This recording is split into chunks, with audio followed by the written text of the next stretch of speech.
Assalamualaikum warahmatullahi wabarakatuh. Perkenalkan, kami merupakan manajemen pengadaan dan pada kesempatan kali ini kami akan menyampaikan hasil kerja kelompok kami. Perkenalkan, nama saya Heran Kusumo dengan 3 digit yang terakhir 085. Perkenalkan, nama saya Nabila Eta Fauziah dengan 3 NIM terakhir 077. Perkenalkan, nama saya Talita Mbadeli Devina dengan 3 digit NIM terakhir 069. Perkenalkan, nama saya Lizzie Amanda dengan 3 digit NIM terakhir 084. Perkenalkan, saya dari kalian Prasetya dengan NIM terakhir 062. Perkenalkan, saya Dedya Rekiswania Bidayasya dengan 3 digit NIM terakhir 055. Nah, materi yang pertama itu tentang pengertian supplier. Apa itu supplier? Supplier adalah perusahaan atau individu yang menyediakan sumber daya yang dibutuhkan oleh perusahaan dan para pesaing untuk memproduksi barang dan jasa tertentu. Nah, supplier merupakan salah satu mitra bisnis yang memegang peranan dalam menjamin ketersediaan barang pasokan yang dibutuhkan oleh perusahaan. Nah, perusahaan yang sehat itu adalah perusahaan yang tidak terlalu bergantung pada supplier. Mengapa demikian? Karena apabila kita terlalu bergantung pada supplier tertentu dan tidak memiliki cadangan supplier yang lain, maka apabila salah satu supplier tersebut mengalami masalah seperti keterlambatan pengiriman dan kualitas barang atau bahan baku yang buruk, maka kita bisa memilih supplier lain sesuai cadangan supplier yang perusahaan miliki. Nah, materi yang berikutnya adalah tentang pemilihan supplier. Nah, pemilihan supplier merupakan salah satu kegiatan strategis bagi perusahaan dalam proses bisnisnya. Nah, hal ini juga menjadi hal yang sangat penting bagi perusahaan. Apabila supplier tersebut memasok barang yang sangat penting bagi perusahaan dalam jangka waktu yang cukup panjang. Nah, dalam pemilihan supplier dibutuhkan berbagai kriteria guna menggambarkan performa dari supplier sehingga dapat membantu pembuatan keputusan pada perusahaan dalam menentukan suppliernya. Nah, beberapa kriteria tersebut itu seperti teknologi yang digunakan dalam proses produksi, kemauan supplier untuk membagi informasi, kualitas, harga, keandalan, sistem, waktu pemesanan, lokasi, serta cara pelayanan yang diberikan. Nah, kesalahan dalam pemilihan supplier ini akan menyebabkan peningkatan biaya produksi yang lebih besar. Nah, maka dari itu perusahaan harus cermat dan pandai dalam memilih supplier yang dibutuhkan untuk pengadaan bahan baku. Jadi berikutnya adalah peran supplier dalam perusahaan. Supplier memiliki peran yang sangat penting dalam operasional perusahaan karena mereka tidak hanya menyediakan bahan baku dan komponen, tetapi mereka juga memastikan bahwa kualitas produk tetap terjaga dengan baik. Selain itu, supplier juga memastikan bahwa biaya produksi tetap optimal, kemudian mereka juga mendukung inovasi, lalu mereka juga melakukan pengembangan pada produk serta mengelola manajemen risiko dan keberlanjutan dalam rantai pasok. Menjalin kerjasama hubungan yang baik dengan supplier dapat membuat perusahaan meningkatkan efisiensi serta daya tingkat saingnya.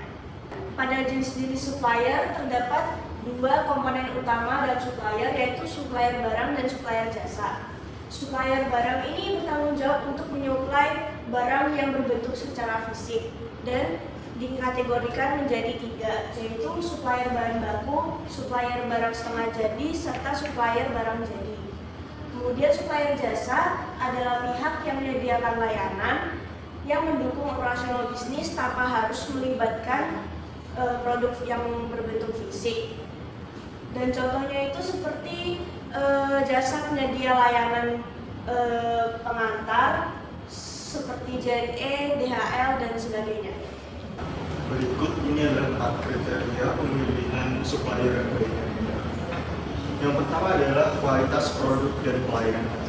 Kualitas produk dan pelayanan sendiri, di mana kita sebagai pemilih supplier harus mampu memilih supplier yang memiliki produk dan kualitas pelayanan yang baik. Lalu kedua ada harga dan biaya.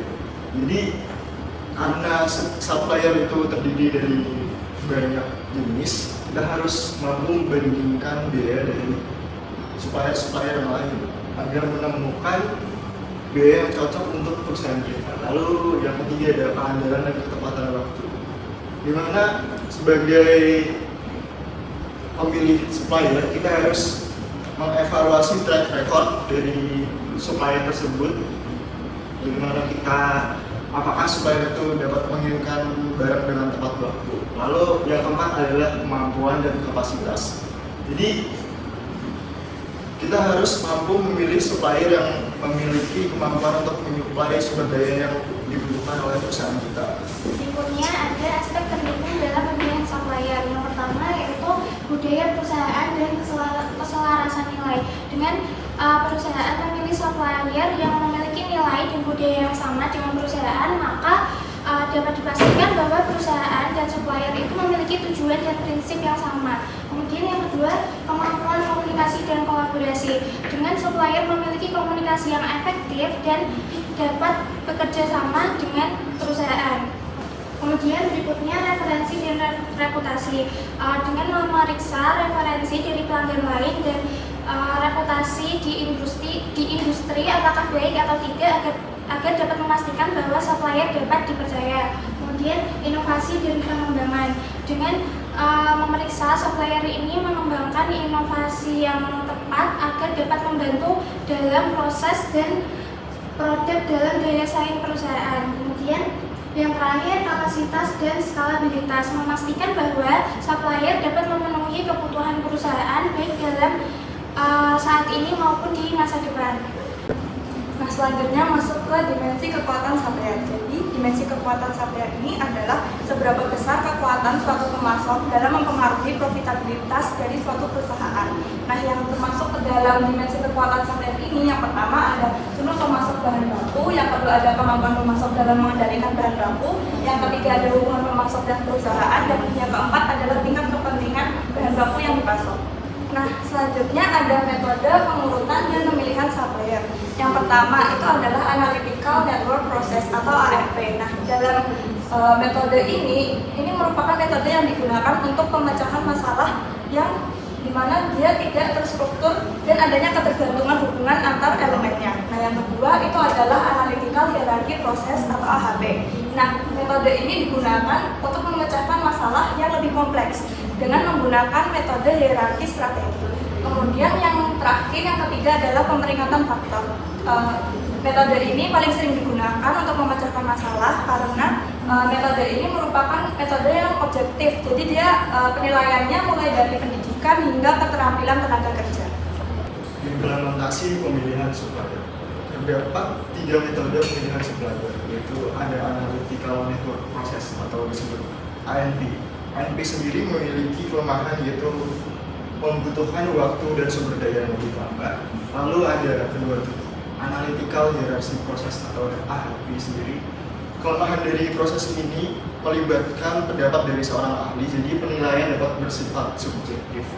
Lalu ada faktor rating method, di mana penerapan ini adalah penerapan yang paling baik dan paling banyak digunakan, tapi memiliki kelemahan kurangnya dalam mengatasi permasalahan yang kompleks.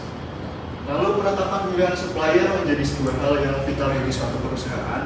Pemilihan supplier yang tidak sesuai dapat mengakibatkan terjadinya hal-hal yang tidak diinginkan, seperti kualitas barang yang buruk, kuantitas yang tidak terpenuhi, dan sebagainya. Sehingga kelompok kami telah merumuskan sebuah kesimpulan di mana proses pengadaan merupakan proses yang vital terhadap berjalannya sebuah perusahaan, karena proses pengadaan juga berpengaruh terhadap output yang dihasilkan dari perusahaan.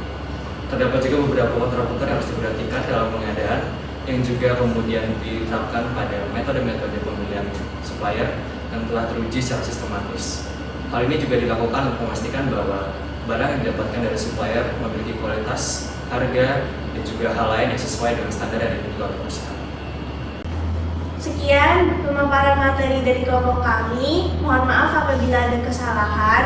Terima kasih. Wassalamualaikum warahmatullahi wabarakatuh.